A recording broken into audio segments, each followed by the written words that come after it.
In the previous video, we talked about how we can accommodate our own language for our interactant. Although accommodation is very helpful in reducing the chances of miscommunication, there may still be communication breakdowns. An additional way of tackling this problem proactively is to make sure your interactant is on the same page as you while you speak by using comprehension checks. Let's see an example of a comprehension check. So for the art and psychology presentation, I was thinking we should focus more on the physical and cognitive aspects of being a human, and then tie in a discussion of interpreting and understanding the artwork.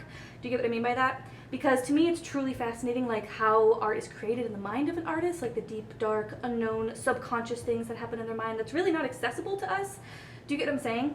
And we can also talk about some of the fundamental aspects of visual expression in art and tie in more about the creative process of the artist. Do you understand what I'm saying? Well, I would understand if you were more clear. As pointed out by Oz, Audrey is unfortunately not doing a very good job in accommodating her speech. Her speech is too fast and uses very long sentences and explanations that are hard to follow. Along the way, Audrey does check in with Oz by asking, "Do you get what I mean? Do you hear what I'm saying?" Well, although this simple-looking question might seem innocent and good-intentioned, it is actually problematic. You might think, what is wrong with this question? The problem in this kind of phrasing is that it puts the responsibility of understanding solely on the shoulders of your interactant, and it connotes the idea that you do not have any role in the understanding of your interactant. Therefore, this kind of questions might offend or sound patronizing to your interactant. As we have discussed at the very beginning of this video series, communication is a two-way street. You should meet your interactant halfway by taking the responsibility of being understandable. You may ask, how else can I check if I'm being understood? Well, let's see how. So we should also talk about some of the fundamental aspects of visual expression and design and how that works with the creative process of the artist. Am I being clear about this? Well, yes, but could you elaborate more on that? In this dialogue, there is still a comprehension problem. However, the way it is managed is more egalitarian. Audrey checks comprehension by saying, "Am I being clear?" And in this way, positions herself as a person who is supposed to be clear. You may also check your interactant's comprehension by using expressions such as, "Do I make sense?"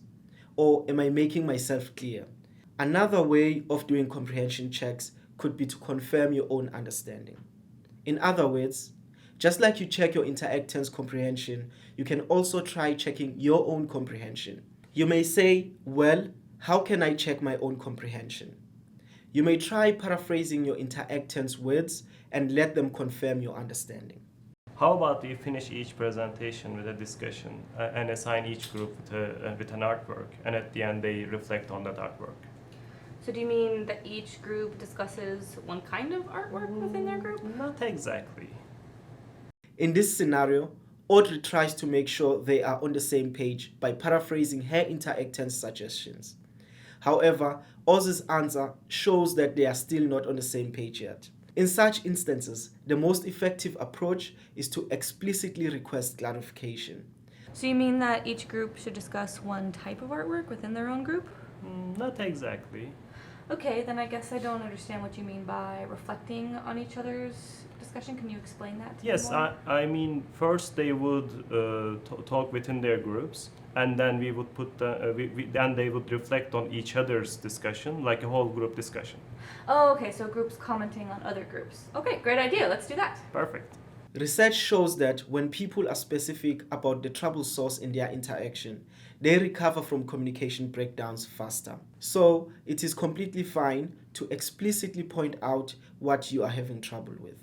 As you can see, both interactants made an equal and diligent effort to build and mutually understand each other, leading to the attainment of shared comprehension. Having mutual comprehension problems is absolutely normal, and they might occur in almost every kind of interaction.